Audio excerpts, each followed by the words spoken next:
Huenda ukawa umemfahamu kwa sauti yake nzuri, kwa nyimbo zake, au hata kwa huduma yake inayobariki wengi. Ila tusiyojua baadhi yetu ni kuwa tabasamu lake limelipiwa gharama. Tushuhudie yote hayo, hayajaja kwa urahisi. Ni kurudishi nyuma kidogo. Msanii huyu tajika amekuwa kama watoto wengine tu, lakini maisha hayakumchekea.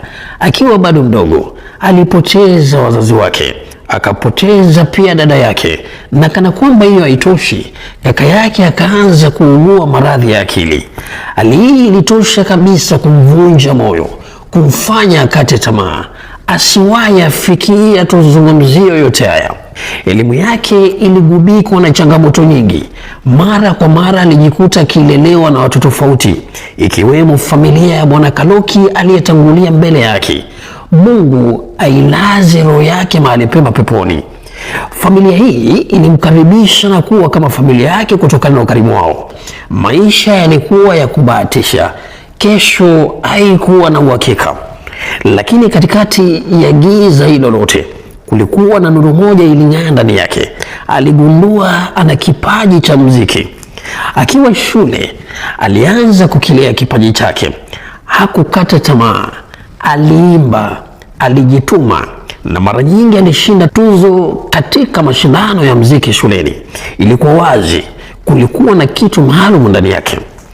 Mwaka wa 2013 Mungu akafungua mlango, akatoa albamu yake ya kwanza iliyobeba wimbo Kitoli, wimbo uliotambulisha sauti yake ya kipekee kwa wengi. Na kupitia wimbo huu Mungu akaanza kupanga watu sahihi katika maisha yake. Miongoni mwao alikuwa Mama Tabitha kutoka Mombasa, ambaye pamoja na familia yake walimchukua kama mwanao, wakampa bega la kuegemea, wakasimama naye katika safari yake. Hapo ndipo mambo yakaanza kubadilika. Tangia hapo, Kasolo ameendelea kutoa nyimbo nyingi zilizogusa maisha ya watu, zikiwemo pamoja na Hautasumbuka Tena, Yesu Ndekombe, Take Over, Success, Utayo, Tumite Mbali na nyinginezo. Ameweza kushirikiana na wasanii tajika humu nchini na nje ya nchi.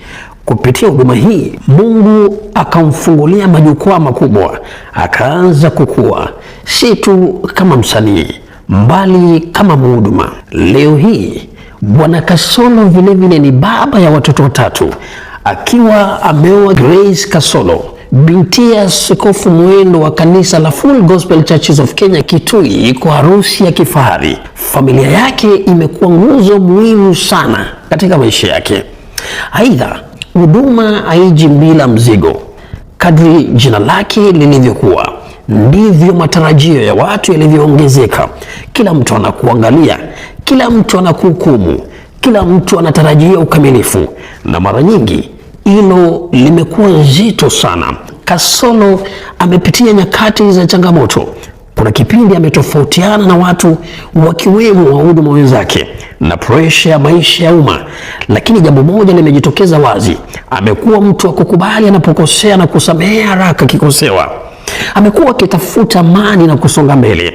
Katika yote hayo, amekuwa akimshukuru Mungu kwa mke wake anayemuunga mkono, familia yake, na pia watu wanaotazamia kama mwanahabari Kigogo Boni Musambi, ambaye hivi karibuni ameonekana kuwa msaada mkubwa kwake. Leo hii Steven Kasolo si tu msanii, ni nguvu ya ushawishi. Majukwaa yake ya kidijitali yanaonyesha ukuaji wake. Katika mtandao wa YouTube anao subscribers 942,000 plus. Pale Facebook ana zaidi ya 600,000 na TikTok ana zaidi ya 650,000. Kutoka kuwa yatima, kutoka kulelewa nyumba kwa nyumba, hadi kufika kiwango cha kugusa mamilioni ya watu, na si kwa maneno tu, mbali pia kwa matendo, akigusa maisha wengi kiroho na hata kimwili. Kando na kuwa msanii, yu mwanasiasa, na mwaka wa 2022 aliwania kiti cha udiwani wadi ya Mulango iliyoko katika kaunti ya Kitui na kuibuka wa pili. Licha ya hayo matokeo, hivi sasa na azimio la kugombea nafasi hiyo tena kwenye uchaguzi tusubirio wa mwaka wa 2027, wakati huu akiwa na ushawishi mkubwa kuwa ataibuka mshindi. Hii si hadithi ya kawaida, ni hadithi ya neema, uvumilivu na mkono wa Mungu. Ni ushuhuda kwamba mwanzo mgumu hauzuii mwisho mzuri. Maumivu yanaweza kuzaa kusudi, na Mungu amwachi yule anayemtegemea. Na kama kuna wakati unaishi umechelewa, hebu pia na ukumbuke hadithi ya Lazaro. Yesu alichelewa kufika, lakini alipofika, Lazaro alifufuka. Hivyo basi, hata katika maisha yako anaweza kuchelewa, lakini hawezi kushindwa kuja. Waswahili na husema riziki mafungu mawili, borake upo hai, bila shaka chako kipo. Endelea kusimama, endelea kuamini, endelea kusonga, kwa sababu kama alivyomgeuzia hadithi Steven Kasolo, ana uwezo mkubwa kukugeuzia nawe pia.